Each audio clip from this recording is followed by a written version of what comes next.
tal? Bienvenidos a un capítulo más de Capitanes Inmobiliarios. Mi nombre es Hilary Galván y me encuentro el día de hoy con mi socio Sergio Campa. ¿Qué Hola. tal, Sergio? Hola, ¿qué tal? ¿Cómo están? Bien, bien. El día de hoy vamos a hablar de los puntos más importantes cuando tú como constructor inicias pues en este negocio, ¿no?, de la construcción, y ver temas importantes como lo son los contratos de obra, el IMSS y sus implicaciones, y qué pasa con el tema del REPSE, entre otros.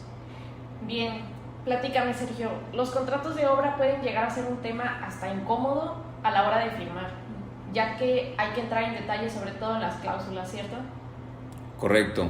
Existen varios tipos de títulos de contratos, desde el precio unitario, todos son a tiempo determinado, o sea, obra, como bien sabemos, es costo, tiempo y calidad, el tiempo es de cajón, y existe el de precio unitario, que en el papel se basa en que, o sea, la parte positiva para uno como constructor es que el precio unitario ya está definido y las cantidades pueden variar, a diferencia del precio alzado. El precio alzado, tú tienes un importe total de contrato, vamos a decir, oye, yo te voy a pagar 10 millones por hacer esta casa y eso es lo que te voy a pagar. Ya si en tu catálogo de contrato traes cantidades de más, yo como cliente pues ya no es mi problema. Tu tarea como constructor es el haber cuantificado bien y hacer bien tu presupuesto, ¿verdad? Y luego existen otros como el precio máximo garantizado, que tiene un poco de tiempo, tal vez unos 8 o 10 años que se empezó a implementar en México, y este tema, bueno, últimamente hemos visto el precio máximo unitario garantizado. La diferencia entre estos dos es que el precio máximo unitario garantizado te limita a que tú no puedes modificar para nada tu precio unitario, ¿sí? Y si las cantidades, hay de todo tipo dentro de cada uno de ellos, y a lo que iba, o lo importante son las cláusulas, como bien mencionas, porque por ejemplo en el máximo unitario garantizado que me tocó a mí llevar, no solamente el precio me lo limitaron, a pesar de la inflación y los eventos del COVID que pasamos, sino también que la cantidad me la congelaron por concepto. Entonces lo que pasó fue que ejecuté cantidades mayores de un concepto que no me aceptaron ni el aumento del precio ni me aceptaron las cantidades nuevas. Entonces es un tipo de contrato que ahorita está de moda, que es un poco complejo para uno como constructor. El tema que ha pasado en la industria es que cada vez más el desarrollador se protege y que por ende se deslinda y te carga a ti como constructor la responsabilidad de checar muy bien el presupuesto para que no se modifique. Obviamente como desarrollador, yo que tengo las dos cachuchas, pues sí es importante que te protejas, porque si no se te sale el presupuesto y todo eso va directamente a tu utilidad. Pero sí, ese es el tema actual en los contratos. Realmente se puede llamar como tú quieras, los 4 tipos que ahorita mencioné. Lo que debes de cuidar es que tengas una cláusula, a pesar de que te den anticipo, porque supuestamente el anticipo sabes bien que es para que tú le des esa lana a tus proveedores y tú congeles los precios de tus insumos, ¿verdad? Y no aumente el precio, el presupuesto. Pero por ejemplo en el COVID, a pesar de que hicimos convenios con varios proveedores, hubo una inflación tremenda que los proveedores nos dijeron, oye, no te puedo respetar este convenio, y lamentablemente muchas constructoras en estos últimos 2-3 años quebraron, a pesar, súmale a la baja de chamba, súmale este tipo de situaciones, que no pudieron por temas contractuales aumentar los precios y tronaron. Entonces es importante que en tus contratos que firmes tengas una cláusula donde aclares que causas de fuerza mayor, en este caso una pandemia, te da la posibilidad de tener escalatoras de precios, ¿sí? Es el tema más importante que tienes que cuidar, y trata de no de checar obviamente muy bien el proyecto, los planos, para que genere las cantidades reales, pero también trata de que los contratos sean flexibles en las cantidades. Si hay alguna variación, que la puedas meter a revisión y la puedas cobrar. Esa es la parte más importante en contratos. Y bueno, por ejemplo, también pasó el caso del impuesto verde en Nuevo León, que fue una causa de fuerza mayor. De golpe nos aumentaron de 40 a 50 pesos la tonelada a 200 pesos en agregados. Fue un tema muy muy fuerte, y en ese caso lo que pasó, a pesar de tener contratos sin escalatoria de precios con los clientes, ya que fue un tema muy general, o sea, y muy obvio, y a todos nos estaba pasando, que si hubo una flexibilidad, y colegas constructores, platicando con ellos, también tuvieron esa flexibilidad con sus clientes, no en todos, pero en muchos sí, de poder aumentar los precios.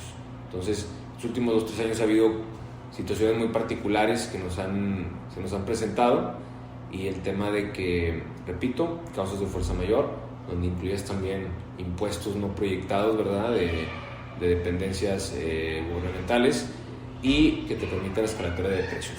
Son los dos consejos más importantes. Bien, suena muy interesante lo que me comentas, sobre todo que dices de que pues ya pasaste también por este proceso con este tipo de contrato.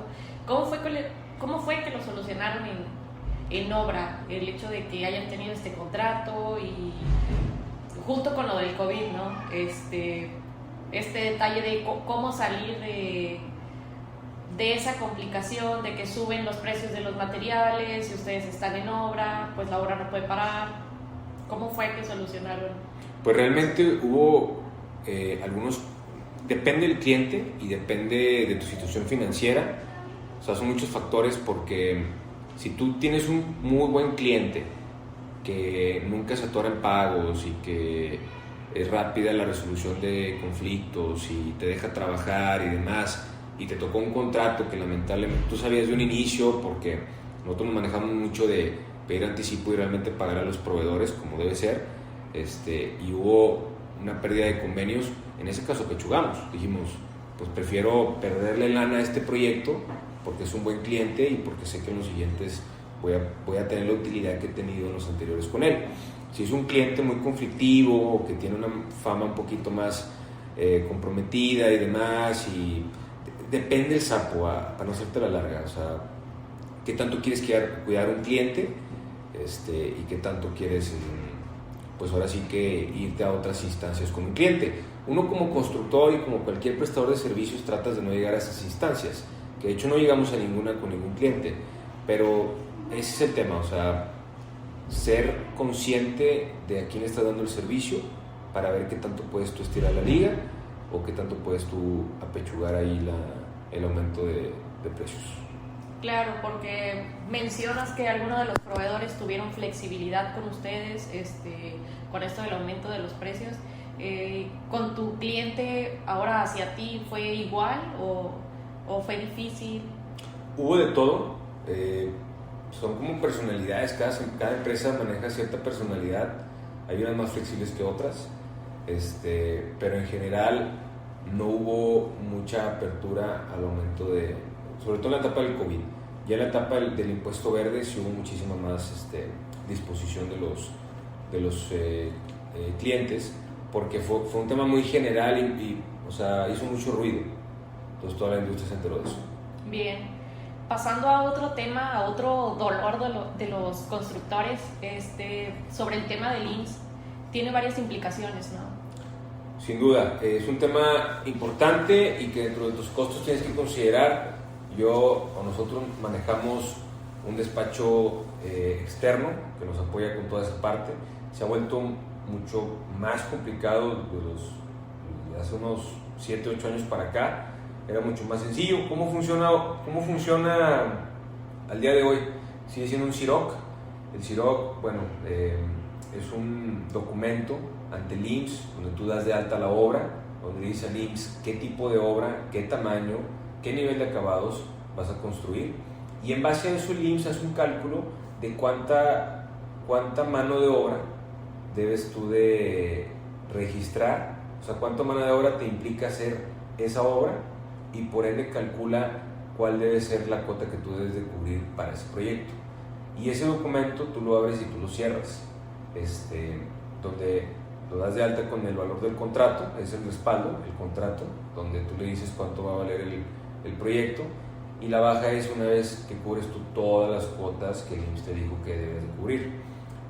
Antes, por ejemplo, se podía, en la parte de subcontratación, ha cambiado mucho porque antes se podía que cualquier constructor a quien tú subcontrataras o cualquier especialista se podía colgar de tu CIROC y por ende él abonar sus cuotas de IMSS que pagaba en el CIROC de él, abonarlas a la tuya para ayudarte con esa cuota total. Hoy, tema del año pasado, si no mal recuerdo, cambió porque el gobierno federal se puso muy estricto con el tema de la subcontratación. Entonces ahora todas las empresas especialistas o contratistas en general tuvieron que registrarse ante la Secretaría del Trabajo y elaborar un documento que se llama REPSE. En ese documento o ese archivo es el que te permite facturar servicios tuyos, ¿sí? Y que para tu cliente tu factura sea deducible, ¿sí? Okay. Y un tema que nos implicó a nosotros, por ejemplo, fue cambiar el objeto social porque tú no puedes subcontratar ninguna actividad que tengas en tu objeto social, en tu acta constitutiva o en tu registro ante el SAT. Entonces, ¿qué fue lo que hicimos? Acotamos, ahora sí que solamente lo que hacíamos nosotros, ¿sí? El objeto social, para poder subcontratar empresas de estructura metálica, de albañilería, de instalaciones electromecánicas, etc. Bien, y bueno, tocando ahorita el tema de los trabajadores, ¿cómo les fue con el tema de pues el sacar las citas del SAT por el nuevo cambio de régimen? ¿Qué tal les fue a sus trabajadores? ¿Sí sacaron su constancia a tiempo? Pues mira, justamente se cambió gracias a lo que haya sido, realmente cambió la fecha de límite de que la gente se pudiera registrar porque fue una noticia de golpe y sin tiempo de reacción. Y aparte, el portal de San Ojala, o sea, muchas cosas que hicieron el tema muy complicado. Claro. Ahorita la ventaja es que se puede abstener, entonces lo que hemos hecho es haciendo como grupos de la gente para que se programen y por mes ir sacando cierto porcentaje de la plantilla, sacando me refiero a su constancia de situación y ya con eso estar en regla. Bueno, y ahora que estamos tocando el tema del SAT, pues todo el mundo le tiene miedo, ¿no? Todos le huyen. Platícame ahora algo sobre eso. ¿Qué implicaciones tiene? ¿Cuáles son tus consejos? ¿Qué experiencias has tenido? Muy bien. Bueno, el tema del SAT. Recientemente se ha acotado mucho todas las dependencias. En este caso, por ejemplo, implementó ahora unos códigos de servicio por lo que está pasando con la subcontratación. Emitió unos códigos de servicio en los que tú tienes que escoger los códigos del tipo de servicio que tú facturas. Ese es un punto importante del SAT. En términos fiscales, te conviene hacer una SA, tiene varios beneficios. Uno de ellos es que la carga fiscal es menor, porque ¿cómo funciona el SAT? Básicamente tú pagas una declaración mensual, donde lo que pagas, lo fuerte es el IVA. Si tú facturaste 50 más IVA o facturaste 100 más IVA y te facturaron 50 más IVA, pues tienes ahí un 8 pesos de IVA en contra, ¿sí? Porque tú tienes IVA que cobraste en tu cuenta. Entonces ahí cada mes tú tienes que pagar ese diferencial de IVA a favor que tengas o en contra, como lo quieras ver, al SAT. Es el pago fuerte que tienes. Y el segundo pago fuerte es el ISR, pero el pago mensual o provisional, como se le llama, ahí el SAT tiene un coeficiente, que ese coeficiente está basado en las utilidades anteriores anuales que tuviste, y es como te cobra un pequeño porcentaje de tu facturación, porque mes por mes no generas o no reportas utilidades, sino reportas tu facturación, ¿sí? Y ya la declaración anual, que esa es la que corta en año natural de enero a diciembre, ahí es donde tienes que tener mucho cuidado de cómo vas en tus utilidades, ¿no? Ahí en las constructoras lo que hacemos mucho es y es una cadenita, porque nos paga el cliente, el desarrollador o el cliente privado, quien sea, para no tener ellos utilidad en su menor carga fiscal en sus negocios, y lo que hace uno normalmente pues hace lo mismo, o sea, se lo pasa a sus proveedores, con eso genera los convenios, con eso congelas precios y obviamente tienes menor carga fiscal al final. ¿Cuánto vienes pagando de tu utilidad final? El 30%. Si tú tuviste 100 pesos de utilidad en el ejercicio, por ejemplo, el 2021, te toca pagar en marzo los 30 pesos al fisco, y eso actualiza tu coeficiente de utilidad. Entre más utilidad tengas, tu coeficiente es mayor, porque te van cobrando un poquito más en los pagos provisionales mensuales. Y bueno, así es como funciona el SAT. Una recomendación que yo les doy, que va en la parte legal: cuando hagan su acta constitutiva, les investigo y les ponemos el dato ahí en el texto del podcast, pero hay un incentivo fiscal que te permite que todas las utilidades que tú generas, si tienes esa leyenda, se me fue el nombre, en tu acta constitutiva, te permite que esos 100 pesos, por ejemplo, de utilidad que ganaste, compras tú un terreno y no pagas nada de utilidad. Ese terreno, la cláusula, el candado es que tienes tú 2 años para desarrollarlo y venderlo. Desarrollo puede ser que lo subdividiste y vendiste, o que construiste una casa y la vendiste, y bueno, así es como funciona y así es como lo recomiendo, y así es de la forma en la que estás haciendo de activos. Y ya una vez que tú pagues la utilidad de ese desarrollo que tú hiciste, pues ya en ese momento lo que te recomiendo es comprar otro terreno, ¿sí? Pero es flujo que te va a permitir, o capital, que en lugar de dárselo al SAT en ese momento, pues lo vas acumulando, ¿verdad? Y ya en su momento más adelante hacer alguna estrategia más compleja, ¿no? Ya sea intangibles o cualquier otra forma que te permita no pagar impuestos. Pero entonces, para no hacerte la larga, las grandes conclusiones son: ten mucho cuidado con el contrato, ¿sí? Yo sé que uno se emociona porque ve por muchos números. En la construcción se manejan números grandes comparada con otras industrias. No dejarnos llevar por esa parte, tener cuidado en incluir el tema de escalatorias por causas de fuerza mayor, y también la parte de impuestos o cosas que no están en tu poder.